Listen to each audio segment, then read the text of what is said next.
Transgender फोक dancer मजम्मा जोगती को मंगलवार को राष्ट्रपति ने पद्मश्री पुरस्कार से सम्मानित किया। पुरस्कार लेते वक्त मजम्मा ने राष्ट्रपति रामनाथ कोविंद का अनोखे अंदाज में अभिवादन किया। इसे देखकर दरबार हॉल तालियों की गड़गड़ाहट से गूंज उठा। इस साल के पद्म पुरस्कारों की लिस्ट में 7 पद्म विभूषण, 10 पद्म भूषण और 102 पद्मश्री पुरस्कार शामिल है। इनमें से 29 पुरस्कार विजेता महिला, 16 मरणोपरांत पुरस्कार विजेता और मजम्मा इकलौती ट्रांसजेंडर पुरस्कार विजेता है। मजम्मा के जीवन का सफर इतना मुश्किल रहा है कि कोई भी टूट जाता। मजम्मा टूटी नहीं, लड़ती रही समाज से, उन्हें कमजोर बताने वाली आवाजों से। तो आइए जानते हैं मजम्मा के संघर्ष की पूरी कहानी।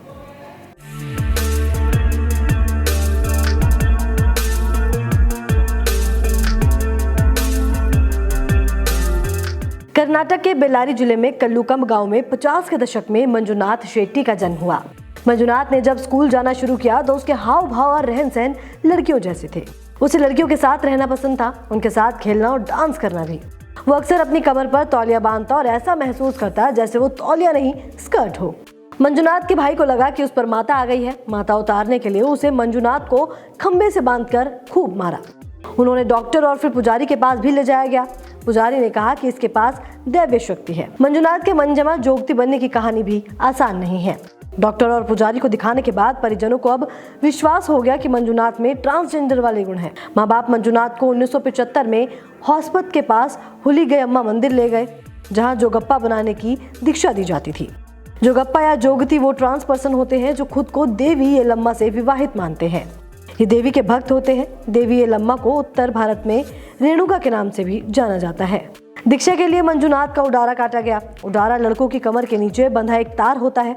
उडारा काटने के बाद मंगलसूत्र, स्कर्ट, ब्लाउज और चूड़ियां दी गई। यहीं से मंजुनाथ को नया नाम मिला, मंजम्मा जोगती। मंजम्मा बताती है कि दीक्षा लेने के बाद मैं मंजुनाथ से मजम्मा जोगती बन गई। घर का बेटा मंजुनाथ खत्म हो चुका था। माँ को बेटा खोने का दर्द था। मेरी माँ कई दिनों तक घर में पड़ी रोती रही थी। वो बात बात में कहती कि मैंने अपना बेटा खो दिया, मेरा बेटा अब मेरे लिए मर चुका है। माँ की ये बातें मजम्मा सह नहीं सकी और एक दिन उसने जहर खा लिया। लेकिन घर वाले उसे अस्पताल ले गए और उसकी जान बच गई। जानकारी के मुताबिक ठीक होने के बाद मजम्मा ने घर छोड़ने का फैसला कर लिया। घर से निकलने के बाद उनके पास खाने और रहने को कोई ठिकाना नहीं था। मजम्मा भीख मांगकर गुजारा करने लगी। उसी दौरान उनका 6 लोगों ने रेप कर दिया। जो पैसे उन्होंने भीख मांगकर जुटाए थे वो भी लूट लिए गए। मजम्मा को लगा कि अब इस दुनिया में आखिर जीने के लिए क्या है, किसके लिए जिया जाए। उन्होंने फिर से आत्महत्या का रास्ता चुनना चाहा, लेकिन सड़क पर जोगती नृत्य करते एक बाप बेटे को देखकर उन्होंने ये फैसला बदल दिया। ऐसे शुरू हुआ मजम्मा का जोगती नृत्य। कर्नाटक में दावणगेरे बस स्टैंड के पास एक पिता पुत्र की जोड़ी लोकगीत और नृत्य के जरिए लोगों का मन बहला रही थी। पिता गीत गाते और बेटा नाचता था।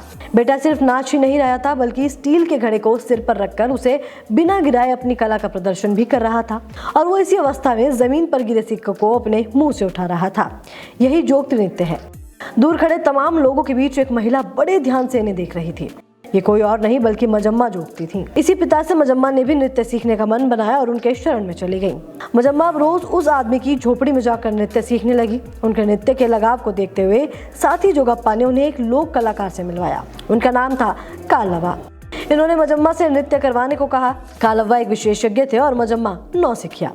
वो डर गई कि इतने बड़े लोक कलाकार के सामने वो कैसे नाचेंगी, लेकिन होनी को यह डर मंजूर न था। मजम्मा नाची और बेहद खूब नाची। कल्लवा जैसे जैसे धुन बदलते मजम्मा उतना ही बेहतरीन नाचती। इसके बाद कल्लवा ने उन्हें नाटकों में छोटे मोटे रोल के लिए बुलाना शुरू कर दिया। साल 2006 में मजम्मा जोगती का कर्नाटक जनपद अकेडमी अवार्ड दिया गया। फिर साल 2010 में कर्नाटक राज्योत्सव सम्मान, और आज वो कर्नाटक जनपद अकेडमी की पहली ट्रांसजेंडर अध्यक्ष है। आपको बता दें कि इस साल के पद्म पुरस्कारों की लिस्ट में 7 पद्म विभूषण, 10 पद्म भूषण और 102 पद्मश्री पुरस्कार शामिल हैं, जिनमें से 29 पुरस्कार विजेता महिलाएं, 16 मरणोपरांत पुरस्कार विजेता और मजम्मा इकलौती ट्रांसजेंडर पुरस्कार विजेता है।